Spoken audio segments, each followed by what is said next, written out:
Dia memanggilku.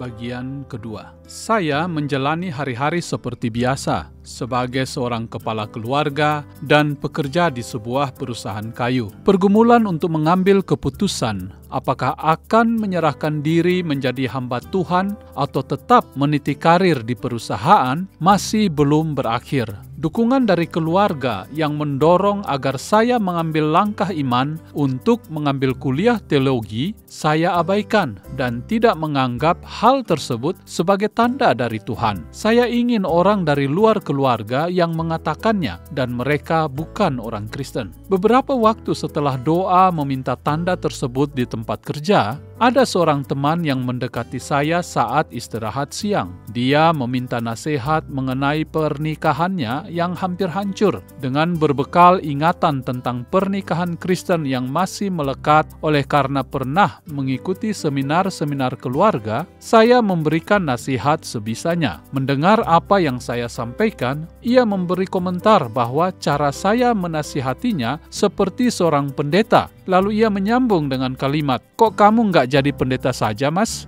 Itu peneguhan pertama tentang tanda yang saya minta dari Tuhan. Saya merasa itu hanya sebuah kebetulan. Tanda kedua, saya terima tidak terlalu lama setelah kejadian yang saya anggap kebetulan itu yang terucap dari teman yang lain. Tanda ketiga, yang paling unik yang membuat saya tidak berani mengelak lagi. Setiap bulan sekali di lingkungan RT tempat kami tinggal, ada pertemuan bapak-bapak. Pada saat itu, duduk di samping saya seorang bapak muda yang baru pindah dari kecamatan lain. Kami pun berkenalan dan saling menanyakan pekerjaan serta keluarga. Mengetahui bahwa saya memiliki anak, bapak muda itu menawarkan untuk memberikan les gratis untuk anak saya. Dengan halus saya menolaknya sebab kami baru kenal dan saya berusaha waspada saja untuk menjaga keluarga kami aman. Sebelum pertemuan itu usai dan kami pulang ke rumah masing-masing, dia sempat bertanya apakah boleh bila dia berkunjung ke rumah saya. Untuk hal ini saya tidak menolaknya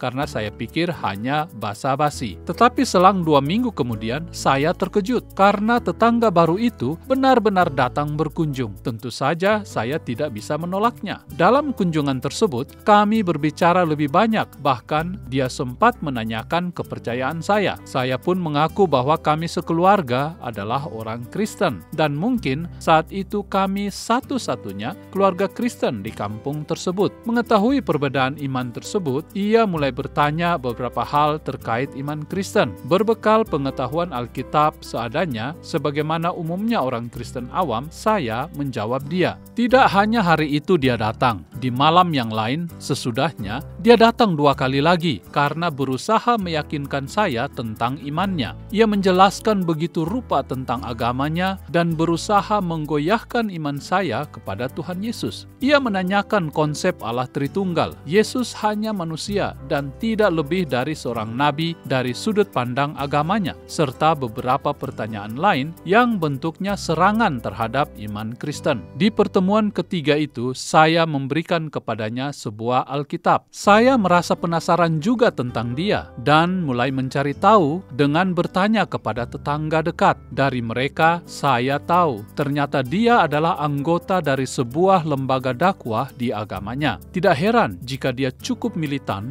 dan berusaha membuat saya berpaling dari iman kepada Kristus. Puji Tuhan, Roh Kudus menolong saya dalam memberi jawab atas semua pertanyaannya. Pertemuan ketiga itu adalah terakhir kalinya dia bertamu ke rumah saya dan sebelum pulang, ia membuat pernyataan yang mengejutkan. Dia berkata, "Mas, sepertinya Mas Aji cocok menjadi pendeta." Perkataan itu menyentak saya dan Tuhan benar-benar memberikan tanda yang saya minta. Malamnya, saya pun berlutut berdoa kepada Tuhan dan menyerahkan diri untuk dipakai menjadi hambanya. Oleh karena itu, saya memutuskan untuk membekali diri dan mencari sekolah teologi.